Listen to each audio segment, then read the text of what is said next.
नमस्कार, आपण पाहत आहात बहुजन हिताय न्यूज, जनसामान्यांचा बुलंद आवाज।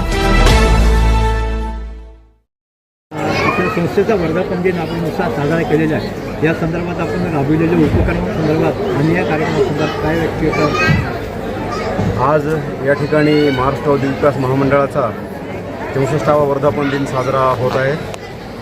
महामंडळाद्वारे दरवर्षी हा वर्धापन दिन साजरा केला जातो।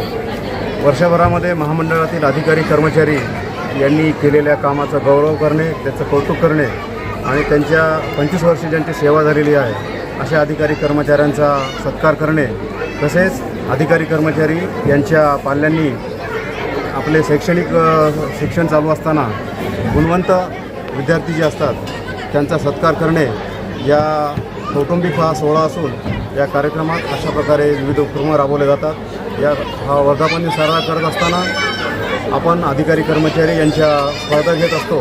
त्यातून आपापसा कर्मचाऱ्यांच्या आपसामध्ये एक खेळीमेळीचं वातावरण तयार होतं आणि एक सहकार्याची भावना तयार होते आणि या भावनेतून चांगल्या प्रकारे काम करण्याची प्रेरणा मिळते अधिकारी आणि कर्मचाऱ्यांना।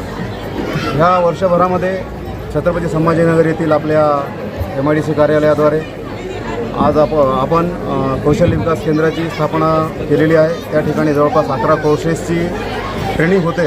आजपर्यंत त्या ठिकाणी 340 विद्यार्थ्यांना ट्रेनिंग दिलेलं आहे आणि त्यापैकी 314 हे स्किल लेबर्स इथल्या आपल्या औद्योगिक क्षेत्राला उपलब्ध झाले आणि ते त्यांच्या कामावर काम करतात तिथं। तसेच MIDC तर्फे शासनासाठी उद्योग भवनाची उभारणी केली जात आहे आणि त्या उद्योग भवनाचं कामसुद्धा आता पूर्णत्वाला येत आहे। आणि यापूर्वी महामंडळाला पाणी पुरवठा या ठिकाणी औद्योगिक क्षेत्राला करणारी आपली जी जलवाहिनी आहे ती फार जुनी होती, आता ती जीर्ण झाली होती आणि ती बदलणं आवश्यक असल्यामुळे ते बदलण्याचं कामसुद्धा महामंडळातर्फे हाती घेण्यात आलेलं आहे। या मंगल प्रसंगी मी MIDC अधिकारी कर्मचारी आणि या महामंडळाला सहकार्य करणारे सगळे उद्योजक, सगळ्या औद्योगिक संघटना यांना सहकार्य केल्याबद्दल धन्यवाद देतो आणि या कार्यक्रमाबद्दल शुभेच्छा देतो। धन्यवाद।